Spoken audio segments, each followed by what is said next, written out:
guess we'll start with what brought you here. Well, I've been a fan of Turner Classic Movies because they do a great service showing older films. And I went to their first film festival, I guess it was last year. I introduced a few films for them. And I've done the essentials for them once or twice. I did a whole year of essentials. So I've done a few things for TCM. They consider me part of the family. I like them. They like me. They asked me if I'd do this. I said, sure. Well, I think it's interesting because the way that the channel operates is almost kind of what you were doing at the start of your career, which is exposing people to underseen films and directors. Yeah, it's true. Do you think that it kind of conveys the sense of the auteur theory? The auteur theory is much misunderstood. Oh, yeah.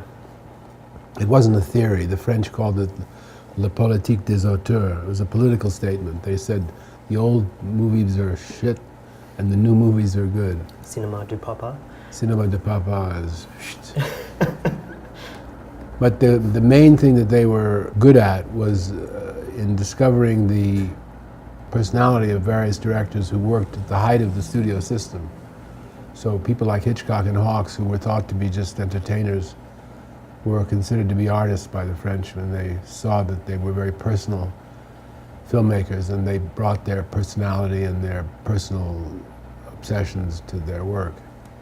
So it was finding the personal touch in the studio system, which was what they were doing. When you wrote your monographs for MoMA, those early ones about Hitchcock, Wells, Hawks, and Hitchcock. And I guess Lang was later. No, Lang, yeah, that was a book. Yeah. Were those kind of radical in the way that they were all about one author, or was that something that came, like one filmmaker? They were radical in the sense that they were the first retrospectives in the United States of all three of those directors. Yeah. Hitchcock was in his 60s, and so was Hawks, and they'd never had a retrospective in the United States. So it was unusual for that matter. And Wells had never had a retrospective either. So it was the first of its kind, and it was in New York, so it had an impact. And what was the relationship with Andrew Sarris around that time?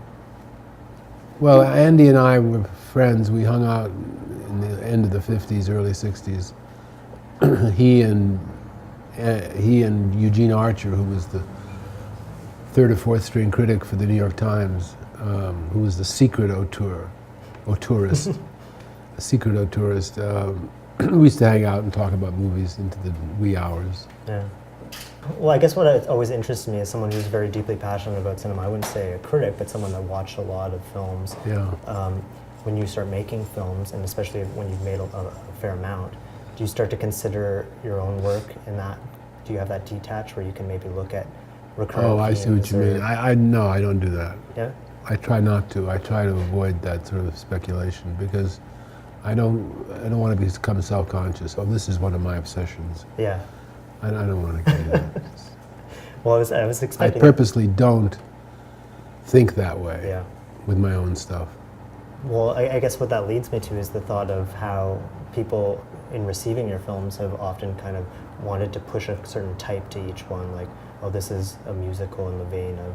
Yeah, so the standard Bogdanovich review was, this is his homage to this, Blank, yeah. This is his homage to that. Paper Moon was supposed to be my homage to Shirley Temple. It's the anti-Shirley Temple movie. It's absolutely the contrary of Shirley Temple. So anything but Shirley Temple, certainly that wasn't the thing. But they say, you know, that long shot, that's his homage to Ford. Well, Ford was great at long shots, it's true, but he didn't invent it. Yeah. Griffith was pretty good at long shots too. The idea is that I learned the grammar and vocabulary of movies from looking at a lot of them, yeah, and from talking to some of the best directors around. I think What's Up Doc was stolen from Bringing Up Baby. It wasn't an homage. We stole the basic plot. I told that to Hawks. I said, I'm stealing some stuff from Bringing Up Baby. He said, that's all right. Because he always used to tell me he'd steal everything. So I'm stealing from you. All right, that's fine. So I sent him the script. He called me up. Well, you didn't steal the dinosaur. Well, I can't steal the dinosaur, Howard. It's too much identified with bringing up baby. No, I guess not. Well, you didn't steal the leopard. I couldn't steal the leopard, Howard. I mean, I guess not. Well, who have you got in it? Well, Barbra Streisand and Ryan O'Neal. I mean, I know they're not Cary Grant and Catherine Hepburn. You're damn right they're not. Well, don't let them be cute. Okay, Howard. All right, boy. Don't let him be cute. He was very proud of the fact that that picture was a hit. Bringing Up Baby wasn't a successful picture in its day. Yeah. I don't know why, but it wasn't. It performed well in some markets and not well in other markets. It was very spotty. But I told everybody that I had ripped off Bringing Up Baby, so Howard was thrilled that it was a hit because he could take a few bows for it. Yeah. He went down to Rio for some kind of tribute, and he took pictures with his own camera of the marquee of the various theaters that had What's Up Doc was playing. It's very, very sweet of him. Well, it's almost like a running theme with the filmmakers you wrote more on or interviewed more, is that there was kind of a lack of reception for what would later become, especially their great films. Yeah. Well, that's true. You know, you look at a year like 1959, which had Rio Bravo, Anatomy of a Murder, North by Northwest, and they gave the Oscar to Ben-Hur, one of the worst movies ever made. I wrote a review of Ben-Hur. My review ran like this: the chariot race starts at, and I listed the starting time of the chariot race. That was my whole review. It wasn't very nice. There was a similar reaction to Lawrence of Arabia, I guess, too. I remember reading the review you gave and Andrew Sayers gave. Back then there would be like the kind of designation of fair, good, etc. Oh yes, yeah. I didn't like Lawrence of Arabia. First of all, I didn't even know at the time that it was deeply inaccurate. Yeah. I didn't know that. I just didn't like the picture. I thought it was boring and long and boring. And it irritated me. I saw it with a big audience. And that shot of Omar in the distance, the famous shot, big deal, shot, done, everybody applauded. And I thought, if you applaud a shot, you're not in it. Yeah. And the real story is much more interesting than the movie. Peter O'Toole was great, however. I love him. I've noticed that as you made more and more films, there's always a strong sense of craftsmanship, but it's not like an insistent style. It kind of like that shot you say, like takes someone out of it because they notice it's a shot. Is that a conscious effort? Well, I'm trying to tell a story, not make a great shot, you know. I don't think audiences should be aware of technique or how you do it.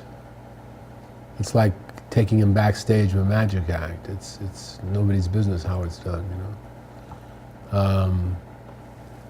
No, I don't like to show off kind of technique. No, I've avoided that as much as possible. Their films filled with beautiful compositions, though, and I find people often remark upon Paper Moon or Last Picture Show, but I think especially films like Saint Jack or Texasville have great camera work, and I'm wondering what your relationship has been with different cinematographers over the year, like Robbie Mueller or... Well, I pretty much call the shot. Yeah. I mean, I'll say where I want the camera, and usually will indicate the lens. Yeah. Once I learned about lenses, which took me a while. But I got some very good tips from Orson about lenses, and Hitchcock as well. So I usually say where the camera's going to go, what the camera's going to do, and so on. And then, of course, I leave the lighting up to the camera director of photography. But I mean, I say what kind of mood I want, and he does it. I don't know about lighting, except that if I don't like it. So my relationship with directors of photography is very close. We work closely. Here's what I'd like. Here's what I'd like to do. What do you think? So on. It's not like I'm dictatorial. No. But I have a pretty good idea of what I want to do.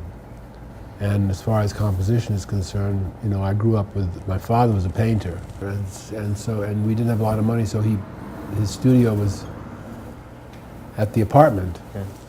So I mean, I grew up with compositions from the moment I opened my eyes. So I just always was thinking in those terms, I suppose. When I look through the lens, I look through the lens to pick the shot and find the shot and so on. You know, I've been fortunate to have some very good cameramen. I did about 5 or 6 pictures with Laszlo Kovacs. He was good. He was great. Great fun to work with. And 2 with Robbie Mueller, who was brilliant. Those are great. Yeah, St. Jack, and they all laughed. And then I had a very, very fine Italian cameraman, Alberto Spagnoli, who died very young. He did Daisy Miller with me. He was amazing. Everything sharp, you know, Alberto. Everything sharp. Si, sharp, everything. Tutto, you see. And I knew it was not possible that it would be all sharp. But then I saw the dailies it was. I said, how did you do that? He said, I mean, you're here for the Last Picture Show, but Texasville, to my mind, is just an incredible work. Well, thank you. Did you see the director's cut of that? No, I haven't. Yeah, I've seen the scenes separate, like outside of on actual, YouTube. Yeah. Well, I'm trying to get MGM to put out. They're not in a very good financial situation in Texasville. The sad thing about Texasville was that it was a very risky proposition to do it. I didn't really want to do it because I thought picture show was such a big deal, and it was so highly thought of, and it was about coming of age and about kids and so on, and it was sort of funny and sad at the same time, so tragic and comic. Texasville was about middle-aged angst, which by its nature is funny. It's not really funny when you're going through it, but it's funny to photograph. So it wasn't, you know, when people say it's a sequel or a remake, well, sequel, they basically want you to make the same film over again with a slightly different plot or something. But this was a completely different movie. At that point, when the picture was about to open, there was no home video of the Last Picture Show. You couldn't see it. Yeah. So I had made a deal with the guy who was the head of Columbia at that time to do a director's cut of Picture Show and bring that out in theaters ahead of Texasville. And so we made the picture with the assumption that Picture Show would be shown in theaters before Texasville came out, or at the same time. So, well, then there was a change of management, and the guy who came in, who shall be nameless, I wish he were nameless, but he was an absolute monster. And he didn't like me for a variety of reasons, some justified, and others not. But he just said, you can't do that. We're not going to show Picture Show. He says, that's cheating. Cheating. That's a stupid remark. But because of that, I had to cut large sections of Texasville out because they wouldn't make sense unless you'd seen Picture Show recently. So unfortunately, 25 minutes was cut out. It was a much better film at the full length. Mm. There are people who like the film even in the shorter version. I don't like it as much. I think it might have been Jonathan Rosenbaum that gave it a really good review that remarked upon how it's interesting that people are looking for a kind of nostalgia in the film that's not there. Yeah. And that's kind of the issue, and that kind of plays out in the story, of course, with JC being part of the past and Carlo wanting to know about the past and JC wanting to know about what's happening currently. Yeah. But the comment Jonathan made was that these films, even when they're about something in the past, still seem to say so much about the present. And I think that applies equally to St. Jack and even The Thing Called Love. They're films that all, to some extent, are one foot in the past and one definitely in the present. Well, that's me. One foot in the past, one foot in the present.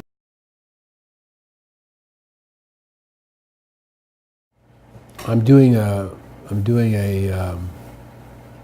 book right now based on a diary I kept from 1965, middle of 65 to the middle of 71, which is right the period where I started to make films. So it's an interesting diary, and I'm commenting on it as I go along from a contemporary viewpoint. Okay. So it's interesting. It's a long book. It's just endless. I don't know. I'm just going to keep going until I finish it, and then they can cut it to shreds. But in this book, I notice that I make a point of the fact that I'm 1 foot in the old Hollywood and 1 foot in the new Hollywood. The old Hollywood was all the people I knew, whether it was John Ford or Hitchcock or Cary Grant or Jimmy Stewart. It was all the old Hollywood that I was hanging out with and enjoying most. Howard Hawks. The new Hollywood didn't interest me at all, but I was part of it. I had no interest in hanging out with the new Hollywood. I didn't give a shit about any of those guys. And this diary makes it very clear, because I'm talking about making a new film, 2 films, 3 films, whatever they are. And The Wild Angels arguably was the first sort of off-Hollywood counterculture movie, and I worked on it. Yeah. And that came out in '66. And it certainly was not the kind of film that Howard Hawks or John Ford would have made in a million years. And I was writing it and doing the second unit and so on and so forth. So I became more aware of the fact that that's the way I was living now, doing the diary, doing the book, than I was at the time. Because I think when there's a big shift in history, you're not so much aware of it as when it's happening. You sort of say, oh yeah, it's normal. Because it's normal to happen. You don't question events when they're happening. I don't. Maybe I'm dense. But anyway. But films like The Thing Called Love, which I liked very much, and again, it was just not distributed. Or Texasville. You mentioned another one too. St. Jack. St. Jack's a picture I like very much. Ben Gazzara and I worked very hard on that one, and it was a major experience. I love that I've read 2 quotes about the film, like related to the film, and one is Ben Gazzara saying that he wanted to make a film where all of the scenes that wouldn't be in other films made up the entire film, and the other was Howard Hawks saying there are certain scenes that the audiences want, and when they don't get them, they love it. Yeah. No, he said there are certain scenes that an audience knows it's going to get. Yeah. When you withhold it. And when you don't give it to them, they're so happy. On St. Jack, Ben and I discussed it, because Ben was very much involved in the writing of it. We agreed, let's not have any scene that you would normally have in a picture. Let's just not have those scenes. So whenever we got to a scene like, well, this is a scene like you've seen this scene, let's not do it. In fact, the big last scene in the picture was a 4.5-page scene between Benny's character and mine, in which we basically discuss what the picture, we sort of give the point of the picture, which is that there is certain, you can sink to a certain level, but not lower. And there's such a thing as called integrity, and maybe it's not worth anything, but it's worth something to him, so on and so forth. So it was the night before we're supposed to shoot this scene, we're in the hotel and we're reading the scene, and Ben says, we read the scene and Ben says, I think this is one of those scenes that we don't need, that we don't want to give them. We're explaining everything. I said, I know, it's terrible. It's a terrible scene. It was fun to act, but it was a terrible scene. So it was just too on the nose. So Ben says, well, what are we doing? We're saying fuck it, aren't we? I said, that's it. You just say fuck it and not to be the end of the picture. Okay.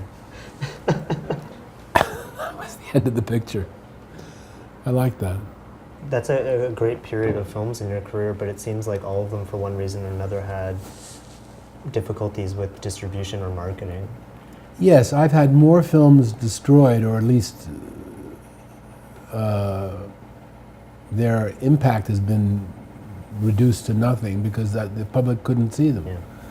Texasville is one, but Thing Called Love, St. Jack, Noise Is Off, all of them, I think, could have been much more popular films if they'd been able to reach the public. Do you think that with the DVD and the opportunity for some of them where you've been able to do director's cuts, Nickelodeon being a big one? Yeah, that was a big one. It took me years to get that right. Is that kind of... It's helpful because if somebody wants to see what I had in mind, they can see it. Mask took me 20 years to get that right. Yeah.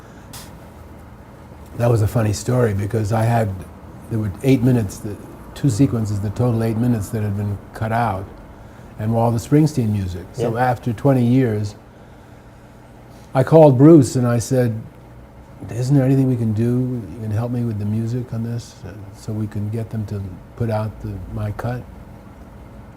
He said, tell them they can have it for nothing. So I called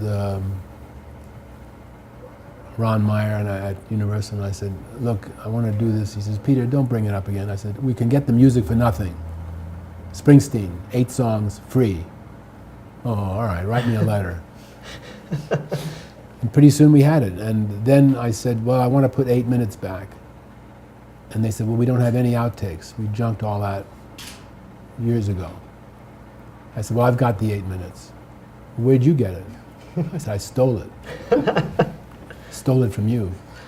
Aren't you glad I stole it? Yes, we're glad you stole it. Good. So I gave him now what was amazing was that the 8 minutes was a positive film. It was not negative, it was the positive. 2 sequences. And they spent $150,000 restoring them, and I swear, and they put it back into the negative, and I swear if you see it, you can't tell the difference. Yeah. They did a great job with it. I'm very happy with that. So that picture now is the way I meant it to be. And Nickelodeon's close to the way I meant it to be. At least it's in black and white, Yeah. which is good. Well, I think it's contributed to a kind of renaissance for a lot of those films, or at least a new appreciation for them. Yes, the most amazing one is At Long Last Love. Now, you don't know about that because it just happened, but they called me, and somebody called me and said, you know, At Long Last Love is on YouTube, I think it was, in 10-minute Yeah, sections. yeah, that sounds like you too. So I looked at it and I sort of flashed through it, and it was in a hurry, and I said, where the hell did they get that scene? I cut that out. And then another scene, well, where did they get that? That's out of the picture. So I forgot about it I just thought, when did they find it? And then somebody called me and says, Netflix is streaming At Long Last Love. In, you know, the whole thing. So I looked at it. It was a version that I didn't have anything to do with, except that it was very close to the original preview cut. It was very close to the script I wrote, but I screwed up the picture in the theatrical version because I was badgered and rushed. And the version that opened in theaters, which got killed, really wasn't a good version at all, I came to understand. And then I made another version for television, and for years people would come up to me and say, why did that picture get such bad reviews? I saw it on television, it's good. Well, that's not the version that was released. I didn't know that what they were referring to wasn't that version that I had cut, but rather this one that had been cut by the 20th Century Fox editorial department. A guy there named Jim Blakely, who died a couple of years ago, was a big Cole Porter fan and loved musicals, and I'm now piecing it together. He looked at it when we first made it and said, this is a good picture. Then we slowly ruined the picture. And he said, the hell with this, and he put it back. So from about 1978 or 79, that version that he did, which I didn't see until a month or two ago, was playing all over the place. And I didn't know it. People say, it's a good movie, why did you? Well, it's a different cut. It was really a different cut. It was my preview cut. Mm-hmm. So Fox, so we had a screening at Temecula, and they gave me an award down there. When you get older, they give you awards everywhere. Probably for surviving, or maybe for going to Temecula. You know. We screened it at Temecula and for 300 people, and they loved it. Mm-hmm. Now you don't understand. This was a picture that was loathed. So I went to Fox and I said, "Can we put this out on DVD?" And they said yes, because we had a screening at Fox and people loved it. Yeah. So this is a movie that Sybil Shepherd and I really loved. And then it was so destroyed and mutilated and so hated that we sort of just didn't want to talk about it. And now it's like having a child that's been mutilated come back to you whole. It's great. And when I look at it now, I say, how the hell did we do this picture? There's a guy named Joe Baltake who has a blog on the internet. He has a very long, like 8 or 9, 20-page blog on At Long Last Love. He says there are 8 versions. I only know about 4. But anyway, so now it's coming out in September. They're putting it on DVD. Oh, that's great. So we'll see. Well, it's good that this is happening now because, I mean, with someone like Wells, all of this is happening after the fact where you have to like kind of piece together the intentions of someone who's no longer there to say them. Is there, are you still involved with The Other Side of the Wind? That Oh God, yes. I think that'll haunt me to my grave. Yes, we've been on the verge of completing that film for 10 years. Yeah. And I can't say we're much closer at the moment. Right now there's an impasse. Yeah. So I don't know what's going to happen. One thing I wanted to ask you about is the staging in your films, the blocking. It's so complex, and it seems like that's something that's disappearing from a lot of films that exist now, that kind of in-the-camera editing, so to speak. Cutting in the camera. Yeah, even just like blocking, like there's the movements of characters, especially when they're having disputes in your films, is just so captivating and real at the same time, but it seems like that's being streamlined to the point where it just doesn't exist anymore. Well, you know, I've come to the conclusion that when you do a scene without a cut, it happened. Yeah. There it is. He shot it. We recorded it. It's there. It's a documentary of that moment. Yeah. It maybe lasts 3 minutes, but it really what happened. They walked down the street. They did that. They actually did that. They ran back and so on. You know, so there's a reality to it because there's no interference from the editor or from the director. And I once asked Orson Welles, I said, what do you think is the difference between doing a scene in one shot or cutting it into many pieces? And Orson said, well, we used to say that was what separated the men from the boys.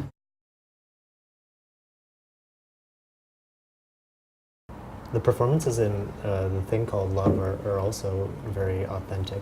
And Very good. River was great. And Samantha Mathis and Sandy Bullock everybody was good.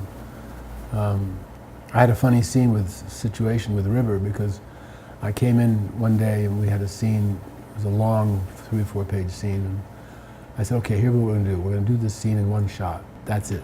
So once we get it, we're done with it. He said, wait a minute, you're not gonna cover it? No. You're not gonna get close-ups or over shoulders? No. So once we just do it, that's it? That's it? That's the scene? I said, yeah. Oh, great! And he loved it. And then every day from then on, he said, let's do it in one. Let's do it in one. And he wanted to do everything in one. I said, well, we can't do this in one, River. Gotta cut. Oh, let's do it in one. And he was so good. What a great actor he was. What a beautiful guy. I miss him. Was there some influence there, I mean, from Cassavetes, who it seems like in that period, maybe the end of that period, that it seems like that relationship you can feel it in some of those films, maybe Texasville specifically. He read the script of Texasville. I remember when he reread the script for me and he called me up, he said, what a life. And you were hesitant to do it. Was that something that...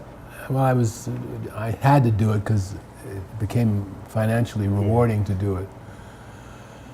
But I was nervous about it. John and I became good friends, starting with a time that, you know, everybody was shocked after the Last Picture Show. A lot of people in Hollywood were shocked that I did a movie like What's Up, Doc, which is diametrically opposite. But I had already done Last Picture Show, so why not do something different? And they said to me, would you make a picture with Barbra Streisand? I said, okay. Well, what do you want to make? I said, well, I don't want to make that script. I'll do a different kind of script, like a screwball comedy. Okay. So I make the picture, and there's a screening in New York. There was a lot of sort of ritzy people there, and some snobby people, and some names. And John was there with Jenna Rollins, and the picture starts, and they're not laughing. They're not getting it. About 10 or 12 minutes into the picture, John says out loud, I can't believe he's doing this! Everybody laughed, and from then on, the picture played great. So we became friends after that.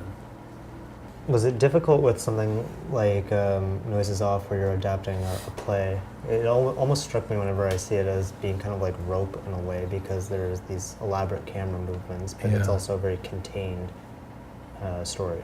Yeah. Well, Noises Off was a big challenge. I saw it on Broadway, and I thought it was very funny. And I said I'd like to make a movie, and Johnny Carson's company was going to do it, and they almost bought the rights, and they didn't get the rights. Spielberg got them. Then a couple of years passed, and Frank Marshall, who'd started with me, was working with Spielberg, and I called him. I said, "Is Steven going to make Noises Off?" "No, he's not going to make Noises Off, but he's going to produce it." "Well, I'd like to direct it." And so I came in, I had a meeting with Frank, and then I had a meeting with Steven, and everybody said, "Okay, why don't you do it?" And what I said was something that, because they said, how would you do it? I said, "You got to just do the play. But it all takes place in the theater." I said, "So what? Rear Window takes place in an apartment. Lifeboat takes place in a lifeboat." And then I remembered something Hitchcock had told me that was very critical. I said to Hitch one time, "How come you didn't open up Dial M for Murder? You pretty much stayed in the apartment." He says, "When you have a hit play, don't open it up. Don't try to make it cinematic. Just shoot it." Of course, he meant just shoot it the way I would, meaning Hitchcock. Yeah. I thought, well, the way to do Noises Off is to basically just do the play, but shoot it well. And we opened it up a bit in the intermissions, and the beginning and the end, and in the intermissions, we opened it up enough. Because Hitch made the point that when you have a hit play, it's the construction that makes it a hit. So if you change the construction, you're changing the very thing you bought. So I convinced them to let me just do the play and opened it up a little bit. And we had great actors, and we did a lot of the things without a cut, many, many scenes without a cut. To the point where when I see it now, I screened it for some students, I kept saying, "Where did we cut?" Because I'd forgotten, Jesus, how do we keep this going? Of course, the other trick was, did you ever see the play? No. Well, the play ends with the actors pulling the curtain down. Okay. And that's the end. And then they come out for their curtain calls.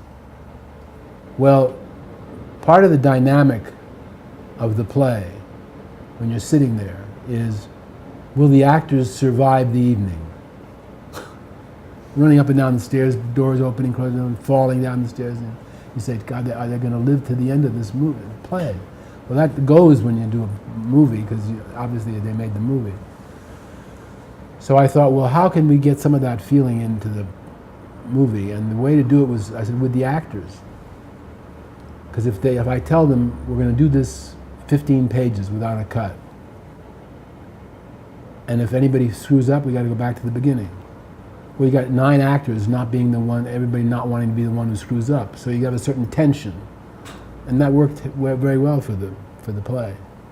But we would do 30 takes sometimes if we didn't get it. Mm-hmm. Just after this period, you start working a lot more on TV. What is the experience like for you? How does it shift from doing a film that's is going to be released theatrically? I didn't have any difference. Yeah. The only difference is that you have to work faster. Yeah.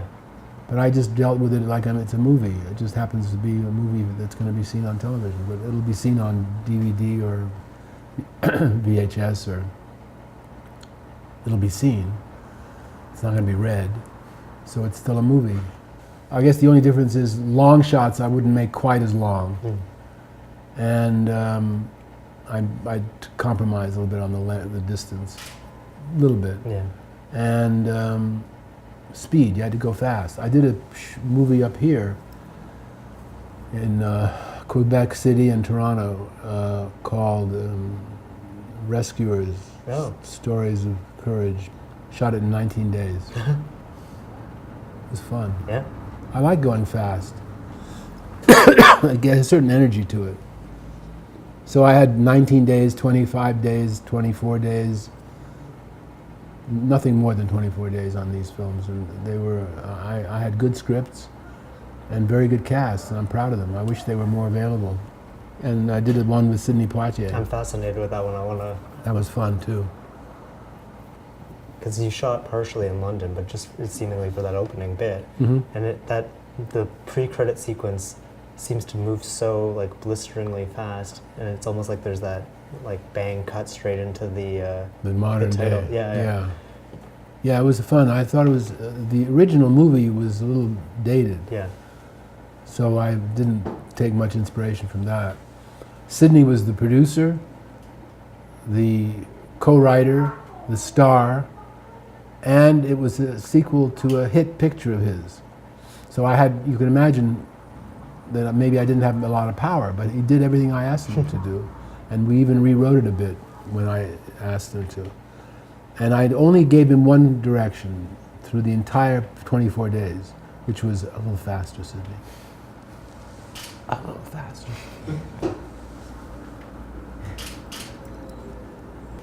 That's the only thing I ever said to him. And he never once said to me, is that all the fuck you can say is do it faster? He never said that. Didn't think he would have said it.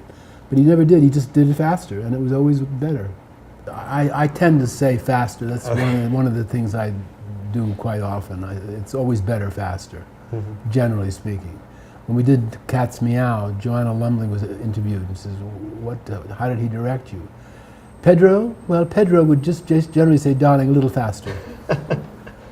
When we were doing What's Up, Doc, we had a scene on the roof where she sings and they fall off the piano and so on. And there's a long scene on the floor. It was 4.5 pages, very exposition-y scene. And we ran it, and I said, would you time this? They timed it. It was 3 minutes, three plus, a little bit more than 3 minutes. I said, it's way too long. And they said, Peter, it's 4.5 pages. It's way too long. So I said, take his glasses on the line, don't do it after the line, do this. I combined a lot of business so that it wasn't waiting for business and so on. I pick up the cues, you come in a little sooner here, come in, let's do it again. We ran, time it, 2 minutes. And that's pretty good, but it could be faster. So then I gave him some more direction and we shot it, and it was 1.5 minutes. That's it. Now, you know, interestingly enough, Frank Capra said something to me once, years ago. I said, I noticed you pace your pictures very quickly. Even his dramas are paced quickly. He said, it's a funny thing. I don't know why, but film seems to slow things down. So if you shoot something if you play it at normal speed, it'll seem slow. If you play it at a little bit faster than normal, it'll seem normal. So if you want to go fast, you really have to speed it up. So I always push for a little bit quicker. Well, even when the films are moving so quickly, it seems like especially later in your career, the stories tended to open up a little more, where they're not so contingent on very specific plot points, but more about the behavior of the characters. And I can't remember who compared it to Leo McCarey, about being more about the behavior. Well, it is about the behavior, and I think the behavior, that's what silent movies were about. Yeah. Behavior, gestures, silent looks. That's the thing that movies have, that movies can do better than anything. What is your relationship currently with younger filmmakers? I know someone like Noah Baumbach or Wes Anderson. Wes Anderson and Noah Baumbach are producing my next picture. Is this the René Clair Ghost? No, it's called Squirrels to the Nuts. Okay. It's a comedy, I hope. We're casting it now. We're going to do it, knock wood, in September. And then I have a ghost picture that Quentin Tarantino says he's going to produce. It's not René Clair, but it's a ghost picture. Were you influenced by, what was that? The Ghost Goes West. Yeah. Well, I loved that movie when I was a kid. I saw it maybe 10 times. I don't think it holds up too well now, but it's fun. It's fun, isn't it? Yeah, Robert Donat is wonderful. I loved him. It's not like that. It's not anything like that. Okay. It's a very contemporary story about a filmmaker, kind of a Woody Allen character. I mean, Woody Allen in the sense that it's a director, producer, actor who's famous for comedies. He's had 6 wives and 6 daughters, and his most recent wife died in a plane crash about 6 years before the movie starts, and he's gone to hell in those 6 years, to where he's unemployable in Hollywood, and he's ruined his relationships everywhere. He's chopped up a projection room at Universal, punched out a producer at Fox. And it starts he's arriving in Rome, having bullshitted the Italians for 6 months, telling them he's got a great idea for a picture, but he has to find the locations first. So he's been scouting locations, he hasn't got any story at all. and they say, we're not like Hollywood, we're going to break your legs. So that's just the beginning, and it's a very complicated picture. It's the most complicated picture in terms of cast, because it's a huge cast, because you meet all the wives, you meet all the daughters, and there's ghosts, 6 ghosts.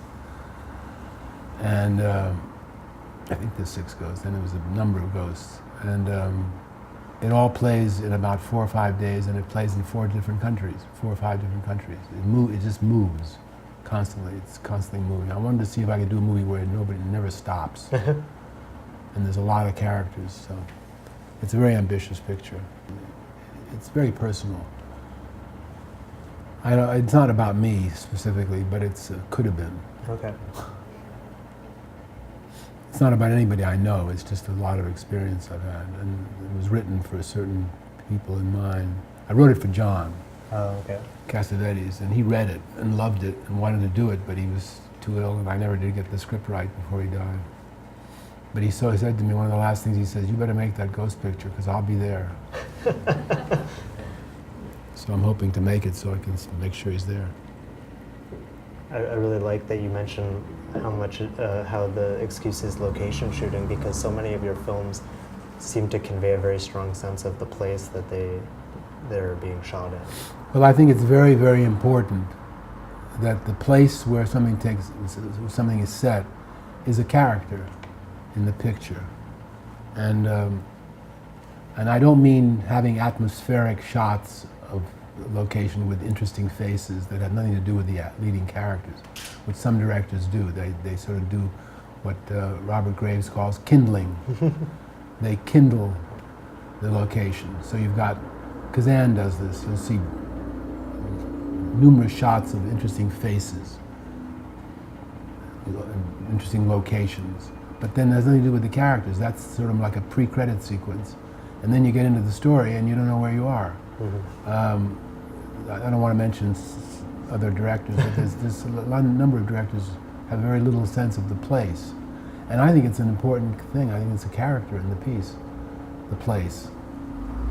So, but I think it's important to have the actors, the characters, lead you into the place, not to have it separately told to you.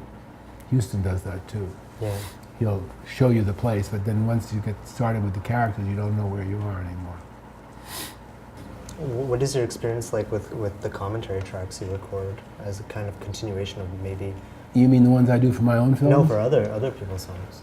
They pay me to do that. So I go in and I say, okay, run the picture, and they run the picture, they have the mics on, and I talk. Yeah. I never prepare, and I never hear it again afterwards. Okay. People say to me, gee, you did a great one on Citizen Kane. Really? I never heard it. I never listened to them. It's too boring to listen to. But hopefully it's not boring for the people. Have you listened to like other people's commentary tracks? Is No. that something you've ever experienced? No. A lot of people share that opinion, though, that it takes away from why they're watching it in the first place. Well, I think it's crazy to watch it with the commentary track before you've seen the picture. Oh, yeah.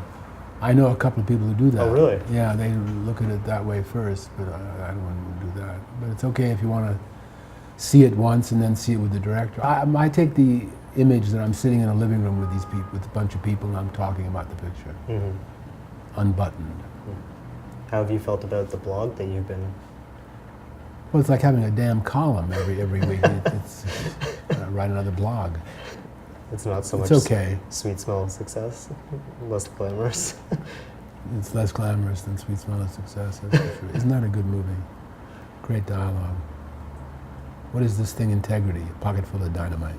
I love that movie. It was written by Clifford Odets. Oh, yeah. The the final draft was written by Clifford Odets. Tony Curtis told me Clifford wrote the whole thing in the back of a truck in New York, in Times Square, sitting with an overcoat and an old typewriter. The reason I'm fond of Clifford is I knew him. First thing I ever directed was a play he wrote called The Big Knife. Okay. He's a great writer. Nobody's ever heard of him now. He was the premier American writer in the 30s. But as Gore Vidal says, this is the United States of amnesia. Well, it's interesting that you mentioned that, because that is kind of what you set out to do, is to offer more attention to artists that hadn't received it through your interviews, especially. Yeah. But now it seems like everything's readily available. Have you noticed much of a shift, or do you still think that there are people who deserve more attention than they get? Oh, I think there are still people who deserve more attention than they get, yeah. I think the general level of film culture is very low in the United States. I think it's better here. Oh, okay. I've had a bunch of interviews today, and they were all very intelligent. Younger kids, younger people, I've been teaching for a year or so, and kids don't have any idea about older pictures. Even though they're available. Even though they're available, yeah. They don't want to see black and white, they don't want to see old pictures, they're stupid. It's just ignorant. I was talking to a girl one time, and she had an accent. And I mentioned some picture, and she said, "Oh yes, that's with Irene Dunne and Cary Grant." I said, "How do you know that?" She said, "Well, I'm European." You know, Renoir said a great thing once to me. He said, "When you gather around you people to make a picture, you should not gather around you associates or collaborators, but rather conspirators." There should be always an element of conspiracy to making a picture. It shouldn't be legal. Yeah. There should be something slightly illegal about it. Have you noticed a difference in how your films are received abroad versus in America? Well, I think they take you more seriously in Europe. I remember when St. Jack opened. We showed it at the Venice Film Festival, and it was a big success. We won the Critics' Prize, which hadn't been given at all for 7 years, not since Clockwork Orange. A picture I hated, but anyway. Suddenly there were articles in France, Bogdanovich, the misunderstood. They went back and looked at all my pictures and said, "We didn't understand this guy." Now we understand him. I'm wondering if it's the marketing, because I feel like with so many of the films, you can always point to at least one thing that seems baffling now, that would be the method it was chosen to be marketed. I have suffered badly with bad distribution, And even with a thing called Love, it just not. Oh, they just completely. Yeah, did not. Just they literally didn't distribute it, right? No, they didn't. They tried it out in the South, and it didn't do much, so they said the hell with it. It's weird. We had a screening at the Montreal Film Festival, Yeah. and I went there, and everybody loved the picture. They thought it was going to be a big hit. And it was well received in Vienna, too. We went to the Vienna Film Festival. But then when River died, I think just the impetus went out of it. That happens. What shifted in the director's cut for that? Very little. I added 5 minutes back, but it's all the way through, little things here and there, behavior mainly. Yeah. And some esoteric things that River would say. But it's only 5 minutes, but it's huge difference. As an example, one of the things I put back was, have you seen the director's cut? Yeah. Well, you remember when she comes to that hotel at the beginning, and she opens the door and the music plays YMCA. And then in the original version, she just closed the door and that was the end of the scene. But I added back the part where she unpacks and you see what she's got in her suitcase. And you see his Robert Graves books and things about women and poetry and so on, and you get to know her better. And just the very fact that you spend a minute alone with her, really alone with her, gives you a more interest in her as a character. Again, it's behavior. You see how she behaves with the money and how she doesn't. But just the very fact that you spend a minute alone with her makes her a much more interesting, much more important character. Sandra Bullock's especially in that, it really jumps off the screen. Yeah, she got the job in Speed because of that. Oh, really? Yeah, because the director of Speed saw the thing called Love and hired her off of that picture to do Speed. So that's one definite positive reaction immediately. That was a positive reaction, yeah. Well, have you had it? Yeah. Thanks so much. Okay, sure. It was outstanding.